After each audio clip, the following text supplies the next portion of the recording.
नमस्कार दोस्तों, स्वागत है आपका मेरे चैनल पे। दोस्तों, मैं पहले भी आपको बता चुका हूं कि जापान को जो चाइना से खतरा आ रहा है उसकी वजह से वह नए मिसाइल डिफेंस सिस्टम खरीदना चाहता है, लेकिन कहीं ना कहीं पैसे पे आके बात रुक भी जाती है क्योंकि ये बहुत ज़्यादा कॉस्टली है और इसके लिए लड़ाई दो कंपनीज के बीच में चल रही है जो अमेरिका की कंपनीज हैं और ये दोनों के पास ये अलग अलग अपने ऑफर हैं जापान के लिए। अब देखना ये होगा कि जापान किसे सिलेक्ट करता है और आज हम इसी के ऊपर बात करेंगे। चलिए दोस्तों शुरू करते हैं। तो दोस्तों, यूएस की कंपनी रेथियोन अब ट्राई कर रही है और बहुत सी लॉबिंग कर रही है जापानीज लॉमेकर के साथ में, ताकि वह लॉकहीड मार्टिन को रिप्लेस कर सके और खुद अपने पावरफुल रडार जापान को सप्लाई कर सके। और रेथियोन का अब ये प्लान है कि वह अपना SPY-6 रडार जापान को बेच सके और स्पेशली इसे जापान के रीफिट किए गए डेस्ट्रॉयर के ऊपर लगा सके। और ऐसा ही प्लान यूएस नेवी का भी है और इसके पीछे कारण ये दिया जा रहा है कि इससे जापान का समय भी बचेगा और पैसा भी बचेगा और साथ ही वह ड्रोन और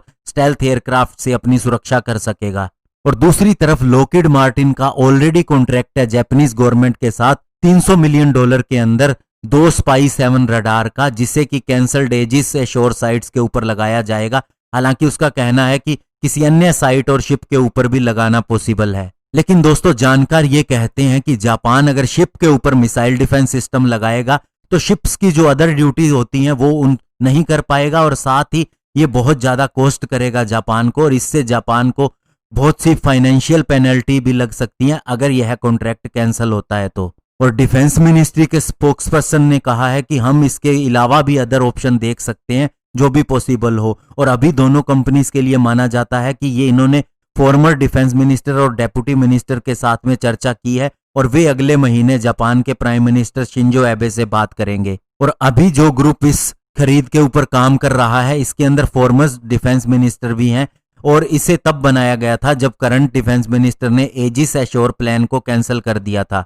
और अभी इस ग्रुप के द्वारा प्लान है कि मिसाइल डिफेंस सिस्टम को खरीदा जाए और साथ ही जापान स्ट्राइक वेपन भी हासिल करे। और अभी दोस्तों, शिंजो एबे के अंडर के अंदर जो कोशिशें जारी हैं वो स्पेशली नॉर्थ कोरिया और चाइना के थ्रेट को देखते हुए इसके लिए स्टेल्थ फाइटर जेट पे भी काम किया जा रहा है, लॉन्ग रेंज मिसाइल के ऊपर, एम्फीबियस यूनिट के ऊपर और स्ट्रॉन्ग एयर डिफेंस सिस्टम के ऊपर भी काम किया जा रहा है। और डिफेंस मिनिस्टर टारो कोनो का कहना है कि उन्होंने एजिस साइट को इसलिए रिलोकेट किया है ताकि रॉकेट बूस्टर जब एसिलरेट करते हैं मिसाइल को इंटरसेप्ट करने के लिए तो ये किसी रेजिडेंट एरिया के ऊपर भी गिर सकते हैं और दूसरा इसके पीछे इसका कॉस्ट रीजन है। और अभी दोस्तों, बहुत ज्यादा खतरा चाइना से इसलिए भी है कि उसने नई मिसाइल्स का परीक्षण किया है और नॉर्थ कोरिया ने भी ऐसा ही किया था जब उसने एक मिसाइल जापान के आइसलैंड के ऊपर से गुजारी थी। तो ऐसे में जापान के पास ऑलरेडी बहुत से रडार हैं, लेकिन अगर वह SPY-6 और SPY-7 को शामिल करता है तो उसकी एबिलिटी किसी भी मल्टीपल अटैक को डिटेक्ट करने के लिए बहुत ज्यादा बढ़ जाएगी।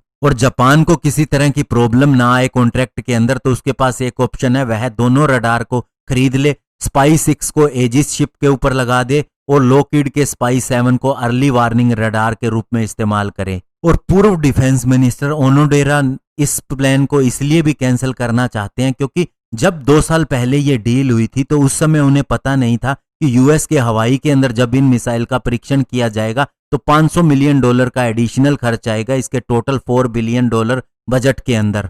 और साथ ही उन्होंने कहा था कि इसके लिए हमें एक लोकेशन भी देखनी होगी क्योंकि अगर शिप को बनाते हैं तो उसके ऊपर बहुत ज्यादा कॉस्ट आएगा। और दोस्तों, मासाहिसा साटो ये भी एक फॉर्मर डेप्यूटी डिफेंस मिनिस्टर रहे हैं और साथ ही deputy minister of foreign affairs भी रह चुके हैं जापान के लिए। उनका कहना है कि जापान की चॉइस अब SPY-7 और SPY-6 के बीच में है और ऐसा हो सकता है कि एक साइट ढूंढी जाए जहां पर इसे लगाया जाए और मिसाइल लॉन्चर को कहीं भी डिप्लॉय किया जा सके या फिर SPY-6 को एजिस शिप के ऊपर लगाया जाए। ये दो ही ऑप्शन के बीच में एक का चुनाव किया जा सकता है। और साथ ही उन्होंने कहा कि वे समझते हैं कि शिप्स का निर्माण किया जाना चाहिए SPY-6 के साथ क्योंकि SPY-7 अभी अंडर डेवलपमेंट है और ये किस तरह की परफॉर्मेंस देगा और क्या इसका कॉन्फ़िगरेशन होगा ये अभी देखा जाएगा। और दोस्तों, दोनों कंपनीज के भी अपने अपने तर्क हैं। रेथियोन कहती है कि SPY-6 को कम से कम 50 यूएस नेवी के शिप के ऊपर लगाया जा चुका है और एडवांस रडार टेक्नोलॉजी है और ये आज भी प्रोडक्शन में है।